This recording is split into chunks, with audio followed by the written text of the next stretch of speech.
Papo Cristão. Fala pessoal, nesse exato momento a gente começa o Papo Cristão. Eu estou aqui do meu lado com o Marcos Paulo, um grande evangelista, né? Um pregoeiro da palavra de Deus, assim dizem os grandes pregadores, né? Marcos Paulo, primeiramente, seja muito bem-vindo aqui no quadro Papo Cristão. Rodrigo, para mim é um prazer, a todos os telespectadores e ouvintes aí, um prazer muito grande estar aqui compartilhando um pouco das Sagradas Escrituras, que é um livro pelo qual eu sou apaixonado. Ela é o nosso alimento, né? O alimento diário, né? A luz para os nossos caminhos, né? Lâmpada para os nossos pés, disse o salmista. Então, para mim, conversar sobre ela, responder as perguntas de vocês aí, para mim é um prazer muito grande. E a gente vai tentar ser o mais objetivo e claro possível, sem fazer rodeios, tocando em alguns assuntos que talvez vocês vão trazer para a gente um pouco espinhosos, mas a gente quer trazer não a nossa opinião, mas aquilo que a palavra de Deus diz sobre o que vocês têm de dúvida aí. Uma outra pontuação muito importante, né, Marcos Paulo, que a gente tem que fazer sobre a palavra de Deus, que ela, sem dúvida nenhuma, é a água que a gente nunca mais vai ter sede, né? É, a mulher samaritana, né? Disse, Senhor, Jesus falando para ela, né? Olha, se você tomar da água que eu te der, você jamais terá sede. Mas como se o senhor não tem um balde? Então, o problema da mulher é que ela estava pensando no momento físico, em uma sede material. Mas o alimento que é a palavra de Deus, ela é um alimento espiritual. Essa sede que Cristo mata é aqui na alma, aquele vazio que a gente sente, aquele momento que a gente está sem fé, cabisbaixo, ele vem nos nutrir dessa esperança de que, no fim, tudo vai dar certo, porque Ele está no controle de tudo. A gente vai fazer o seguinte, vamos aqui para as ruas da cidade de Breves, vamos tirar aqui algumas dúvidas dos nossos queridos brevenses. Coloca a primeira pergunta na tela aí. Marcos Paulo, por que os jovens estão tão incrédulos na palavra de Deus nos dias atuais? Bom, obrigado, Renan, pela pergunta. A gente vê na palavra de Deus, inclusive aqui no livro de Romanos, capítulo 10, você pode abrir sua Bíblia, por gentileza, Romanos capítulo 10, o versículo 14 diz assim: pois como invocarão aqueles de quem não creram? E como crerão naqueles que não ouviram? E como ouvirão se não há quem pregue? Verso 15. E como pregarão se não forem enviados? Como está escrito, conformosos os pés dos que já anunciam a palavra de Deus e as suas boas novas. Verso 16. Mas nem todos obedecem ao evangelho, pois Isaías diz: Senhor, quem creu na nossa pregação? E o 17 responde: de sorte que a fé é pelo ouvir, e ouvir a palavra de Deus. Então eu acho que o problema principal que o nosso colega traz, que o nosso ouvinte traz, porque a falta de fé. E toda a falta de fé, a falta de crença, ela vem de ausência do entendimento da palavra de Deus. Por quê? Porque a Bíblia é clara ao dizer que a fé, ela vem pelo ouvir. É por aqui que começa a fé. Mas não é ouvir um vídeo de autoajuda, não é ouvir os nossos grandes mestres da oratória, não, é ouvir a palavra de Deus, na sua essência, na sua completude.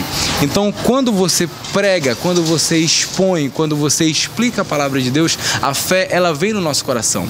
Porque desde o livro de Gênesis, desde a criação do mundo e do universo, Deus está mostrando o seu poderio e a sua grandeza. E quando eu acredito nesse Deus poderoso, quando eu acredito que esse Deus que fez tudo e está no controle de tudo, Ele governa tudo, isso me traz fé nesse Deus. Mas se eu não conheço Deus, se eu não me aprofundo sobre as suas grandezas, eu tenho dificuldade de acreditar. É como um exemplo, Rodrigo, tu pega e diz assim: Marcos, eu tenho um produto muito bom, tu tem que dar R$100 aqui nesse produto. Eu digo: tá, Rodrigo, me mostra o produto. Não, Marcos, acredita na minha palavra. E aí tu não me mostra o produto, e tu quer que eu coloque o meu dinheiro acreditando que esse produto é bom, mas tu não me mostra. Mas espera aí, não tem um test drive, né?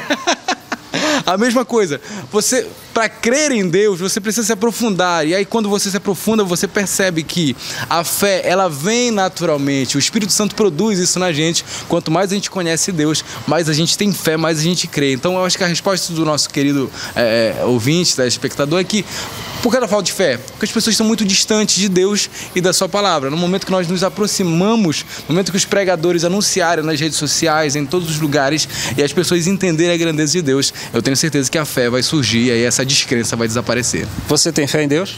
Graças a Deus, sim. Amém. Vamos aqui agora para a próxima pergunta. Marcos Paulo, por favor, me tire essa dúvida. O que você acha aí dos videntes, dos adivinhas? Me fala mais sobre esse assunto e o que está escrito na Bíblia sobre eles. Tá aí, Marcos Paulo, agora é contigo. Pergunta muito boa, Anne. Obrigado, tá?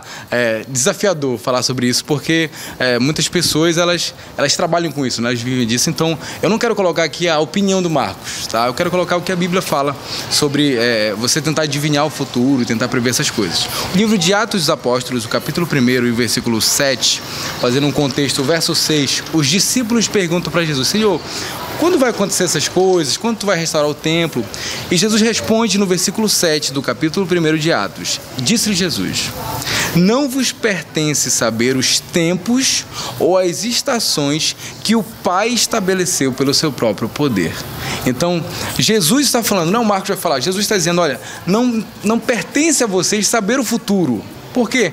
Porque quem estabeleceu isso foi o Pai, o Deus eterno. E somente ao Pai da eternidade pertence conhecer o futuro. Então, eu percebo pelas palavras de Jesus que o futuro está nas mãos de Deus. Tudo que a gente tem, o próprio nome diz, né? São pessoas que adivinham, que tentam adivinhar. Então, eu posso adivinhar o número da Mega Sena, eu consigo. É uma sequência lá, lógico, um número muito difícil, mas eu posso descobrir, como tem pessoas que todos os anos, né, conseguem ganhar a Mega da Virada. Mas isso aí não é um superpoder. Isso aí é uma adivinhação. É uma aposta, né? Uma aposta. Mas já o Deus eterno, que escreveu todas as coisas, que conhece todas as coisas, ele sim conhece. Ele sabe? Ele sabe. Ele é onisciente, onipresente e onipotente. Então, ele conhece todas as coisas. E a nós, nos resta apenas ter fé que Deus está no controle de tudo. Amém. Vamos aqui agora para a próxima pergunta, né? Tirando dúvidas aqui no nosso Papo Cristão. A Bíblia diz que a mulher de Ló virou estátua de sal, mas alguns historiadores falam que não. Me tira essa dúvida aí. Bom, esse é um assunto um pouco complicado, Rodrigo, porque a Bíblia ela possui várias linguagens. Em determinados momentos ela é uma poesia, em determinados momentos ela fala de alegoria, e muitos lugares dela... Em outros ela é doutrina, em outros é história, né? Perfeito. Como o próprio nome diz, o próprio termo Bíblia, né, uma coleção de livros pequenos, então há várias formas de escrita, né, nesse texto.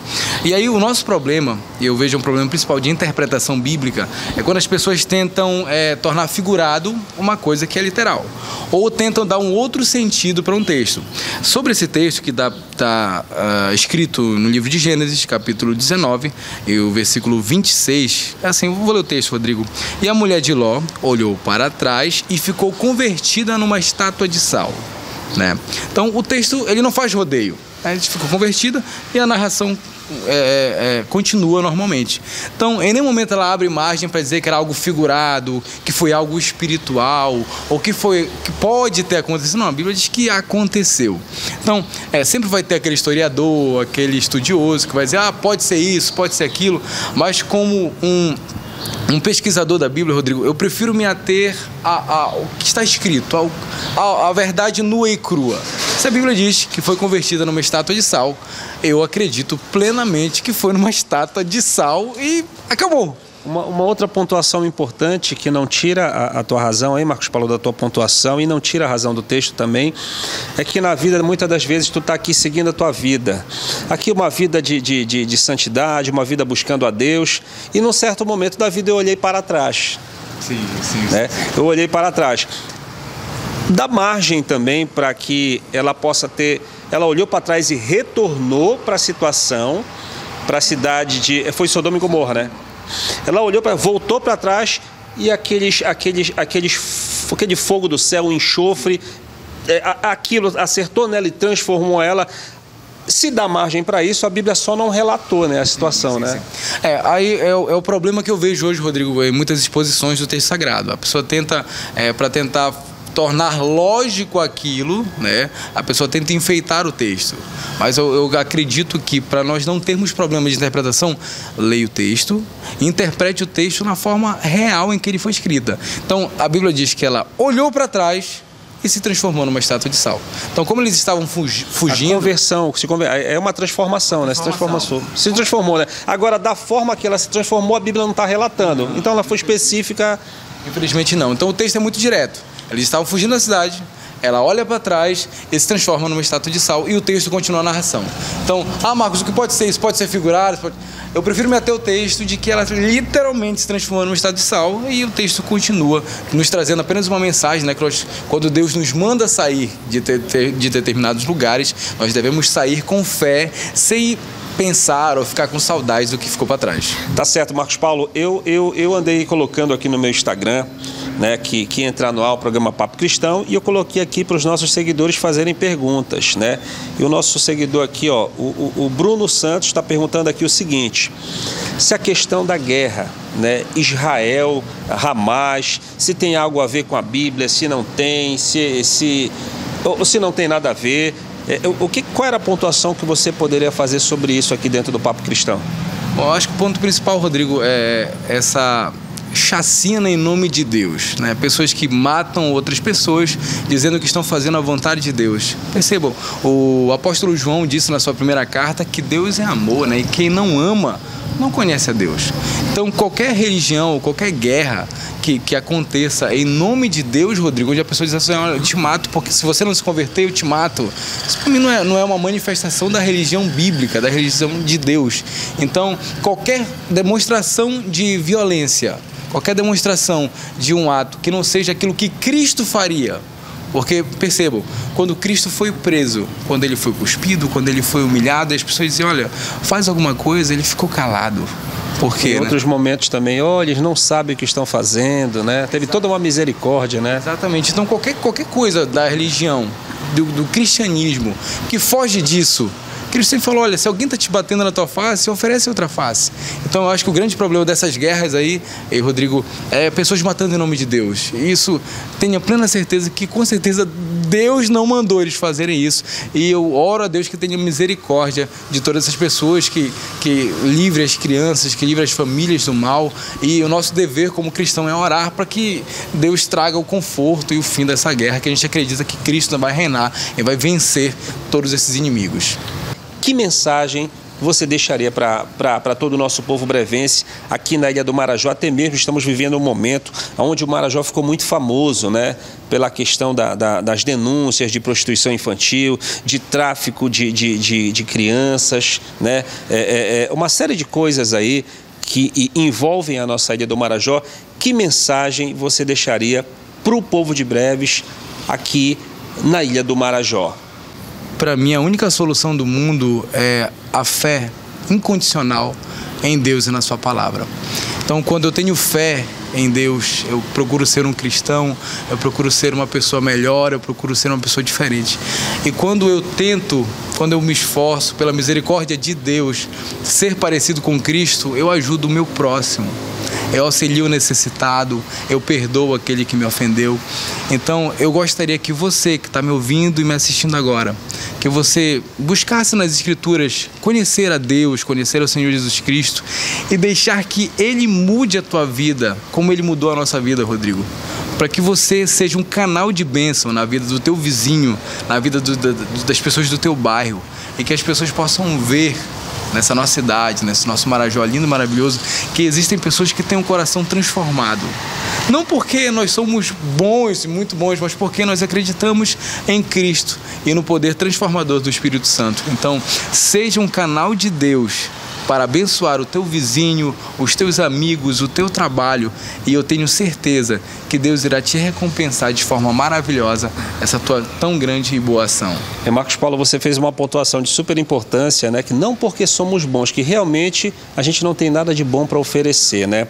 O nosso querido profeta Isaías já dizia, né, que as coisas boas que a gente faz, as benfeitorias que a gente faz, elas são comparadas ao trapo de imundície, Rodrigo. Sim, sim. Tem um grande teólogo que ele diz assim: olha, o que você vê de bom em mim é Cristo. E o que você vê de ruim em mim sou eu mesmo.